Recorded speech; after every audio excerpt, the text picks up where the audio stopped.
ARL, Aquitaine Radio Live, 19h passées de 52 minutes. On retrouvera une autre fois Alain Morange, qui est responsable et représentant des grands tournois internationaux pour la France.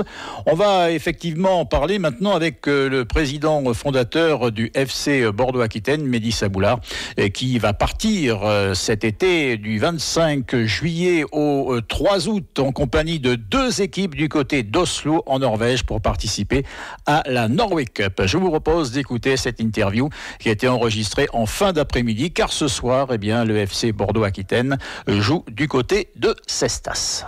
Invité ce soir le président fondateur du FC Bordeaux-Aquitaine, Mehdi Saboulard. Bonsoir Mehdi.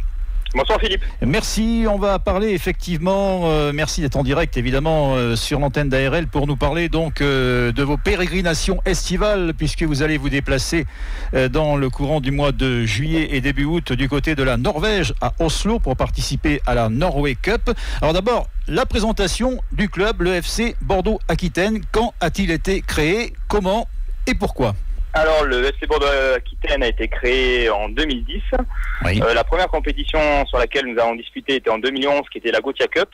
Donc, nous avons pour objectif de regrouper les meilleurs joueurs et les plus sérieux de Gironde, oui, afin de participer aux plus grands tournois internationaux qui existent. Donc, nous avons fait la Gothia Cup en Suède, la Norway Cup en Norvège et également la Donosti Cup en Espagne. On essaie de faire un tour d'Europe. Alors vous avez participé donc déjà, vous me le disiez il y a quelques instants, à la Gothia Cup à Göteborg en Suède.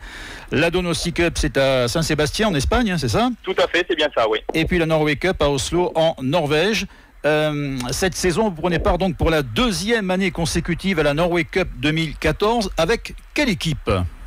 Alors, cette année, comme les autres années, nous amenons une sélection de U19, donc oui, année 95 avec quelques 97 et 87 surclassés sur cette sélection.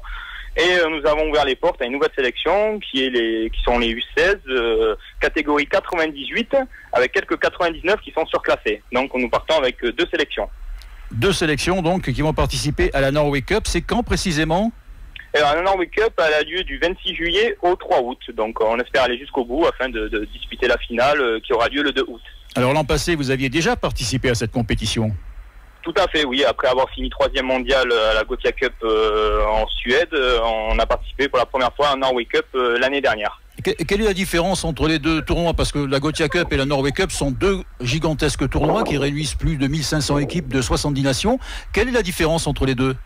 Alors pour avoir participé aux 2, donc c'est très similaire, hein, c'est-à-dire qu'on a à peu près 1600 équipes sur les 2 tournois, 73 nations. Une énorme cérémonie d'ouverture avec plus de 30 000 à 25 000 à 30 000 spectateurs sur la Norvège. Il y en a peut-être un peu plus sur la Gothia Cup. Oui. Mais pour ma part, en tout cas, après bon, tout à voir avec les poules, etc. Mais pour avoir été assez loin à la Gothia Cup, j'ai trouvé beaucoup plus, très solide le tournoi de la Norway Cup. Oui. Voilà, avec un peu moins d'équipes scolaires. Mm-hmm. Parce qu'il faut savoir que ce sont des tournois démocratiques, hein, donc ouverts à toutes les équipes. Oui. Donc il y a beaucoup moins d'équipes scolaires au point de vue de la Norway Cup. Mais alors, ça reste 2 superbes tournois où c'est vraiment dur à départager lequel des 2 tournois est vraiment supérieur à l'autre. La Donosti, c'est un ton en dessous, hein. Oui, voilà. En fait, ce que je voulais dire, la Donosti, je pense que c'est un très bon tournoi pour pouvoir préparer soit la Gothia Cup, soit la Norway Cup. Ouais. C'est pas un tournoi à faire tout seul, quoi, en fin de saison. Alors, 2 équipes, vous lisiez il y a quelques instants, des U19 et des U16. U19, c'est une habitude, hein, parce que je crois que c'est la catégorie que vous avez privilégiée depuis le début. Ben oui, c'est celle que je coach également. Donc, c'est ça, on est sur la 4e année sur les U19, avec un palmarès régional pas trop négligeable, hein, 45 matchs sur la région contre les plus grands clubs, une seule défaite en 4 ans. Oui. Et c'est celle qui a amené le titre de 3e mondial également en Suède. Et sur chaque tournoi, nous finissons meilleure équipe française devant le Paris FC ou autre sur les années où nous participons. Et là, cette année, sur les U16, c'est tout nouveau. Donc, une nouvelle expérience pour les jeunes, mais également pour mon staff technique. Alors, la U16, c'est une première, hein, pour cette catégorie ? Oui, toute première. Alors, on va présenter un petit peu les équipes. Comment vous avez d'abord sélectionné les joueurs, que ce soit aussi bien en U16 qu'en U19 ? Alors, il y a 2 manières. Donc, sur les U19, étant donné qu'on commence quand même à être connu, donc il y a pas mal de joueurs qui nous contactent ou de coachs afin qu'on puisse aller voir des joueurs en match. Donc nous avons supervisé ces joueurs lors de matchs, nous nous rapprochons donc des coachs des U19 afin de voir également au point de vue sérieux, ou sinon, étant donné que j'ai un statut également d'arbitre officiel, je consulte les feuilles de match pour voir les quotas de cartons. Et sur les U16, pareil, j'ai 2 personnes du staff qui accèdent à la feuille de match par le biais également de ma licence d'arbitre, qui préviennent l'arbitre s'il y a possibilité d'accéder à la feuille de match, qui notent les joueurs qui ont été intéressants, qui se renseignent sur les cartons. Voilà, ça c'est la première méthode. Ensuite, il y a la deuxième méthode. Vous voyez, aujourd'hui, je vais participer, on va disputer un match assez staff. Je viens de recevoir 5 SMS de joueurs, soit du SAM ou d'Arlac, qui désirent faire un essai auprès de notre sélection. Donc on se permet toujours de laisser 2 mois avant le départ 2-3 places, afin de voir ces joueurs que peut-être, vous savez, sur 1, 2 matchs ou 3 matchs supervisés du même club, le joueur peut être absent, fatigué, ou on peut passer à côté, nous au point de vue de ce joueur-là, et de le voir en match au sein de la sélection, mais ça nous permet de chaque année de recruter 1 ou 2 joueurs sur lesquels on n'avait pas forcément penché dès le début. Globalement, Mehdi, d'où viennent les joueurs des clubs, évidemment, je présume, de la région bordelaise, principalement? Alors, on s'est étendu cette année. J'ai également des joueurs de Langon, j'ai des joueurs de Lèche-Cap-Ferré.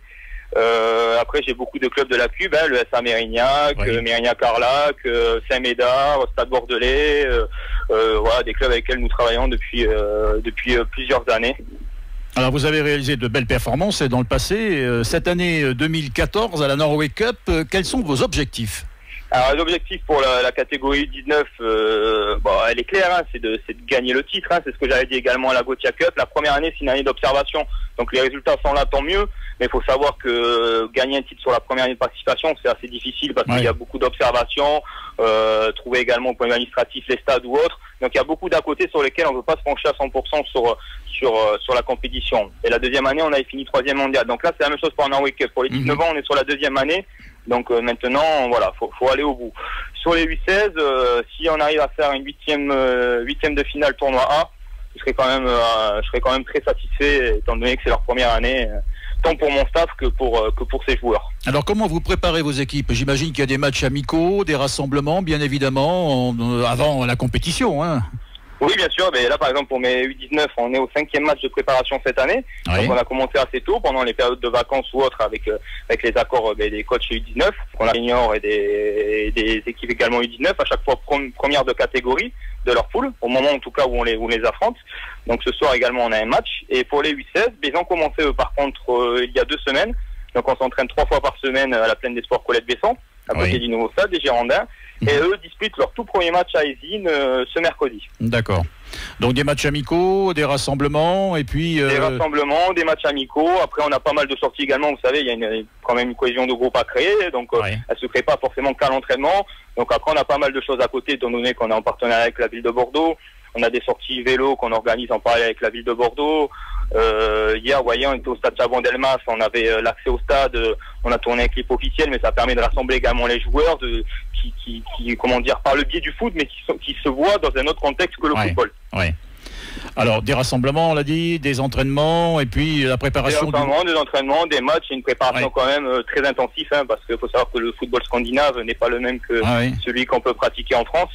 Donc voilà, il y a une préparation très spécifique. Et puis il y a la préparation du séjour et du voyage. Et du voyage, tout à fait, séjour, du voyage, avec des réunions que nous allons faire par exemple dans 2 semaines auprès des parents, parce que ça reste toute une organisation, mine de rien.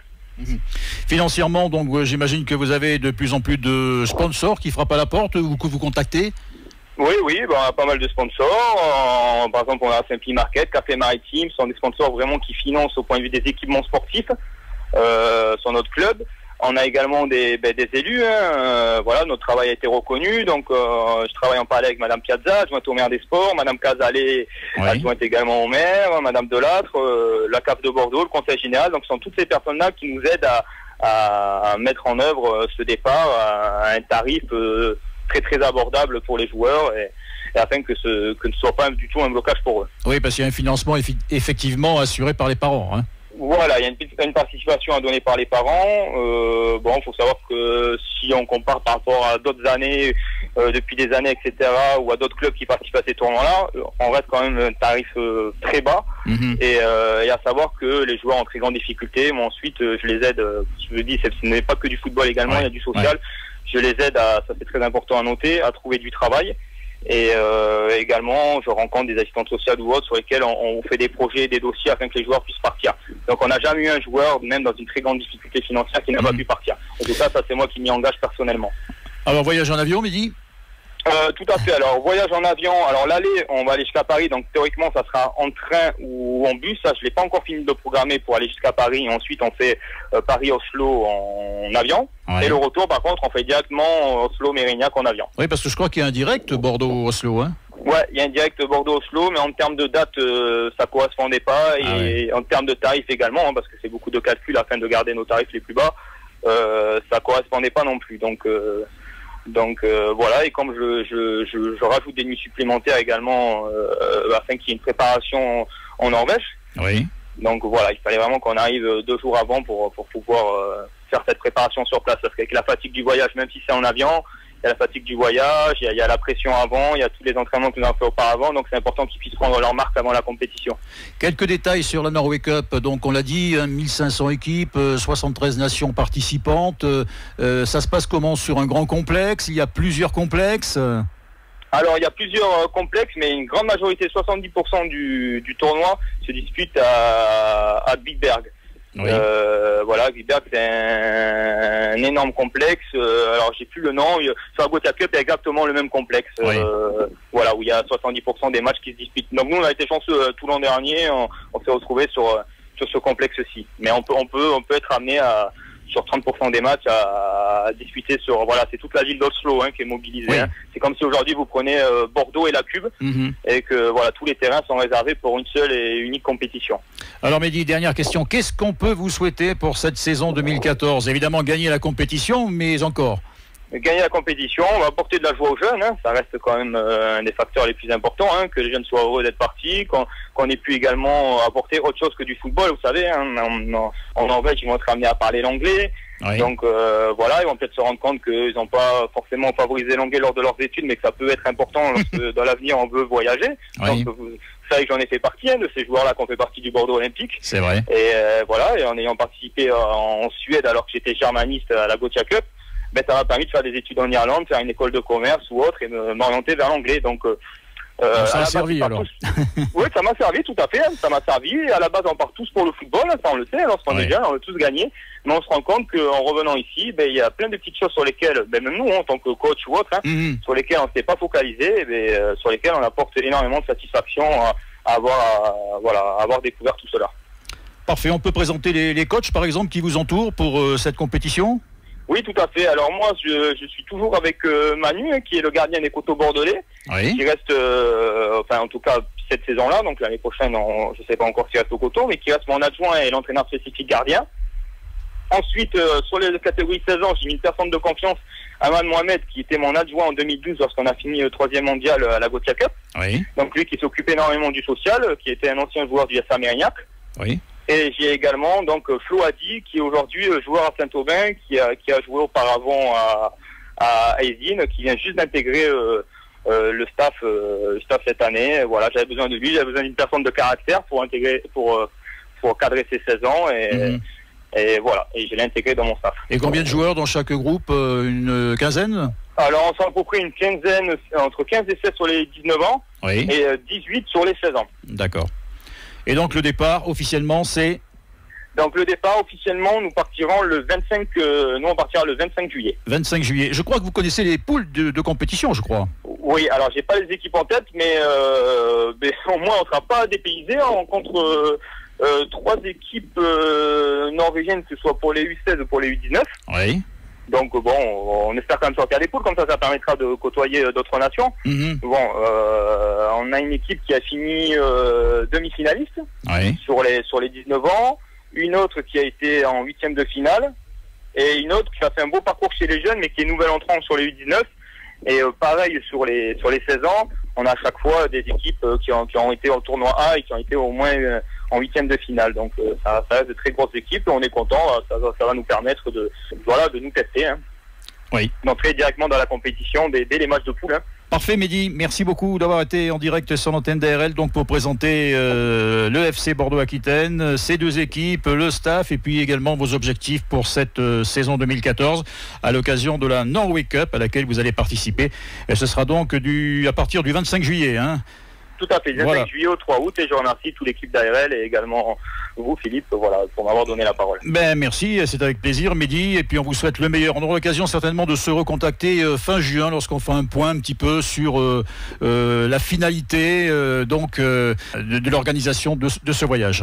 Avec grand plaisir. Merci beaucoup. Merci Philippe. À bientôt, au revoir. Au revoir. Voilà, c'était Mehdi Savoulard, le président du FC Bordeaux-Aquitaine, qui va donc partir en Norvège cet été, participer à la Norway Cup avec deux équipes. On aura bien sûr l'occasion dans une prochaine émission de reparler de tout cela et en particulier des grands tournois d'été organisés par exemple en Espagne, en Suède ou encore en Norvège.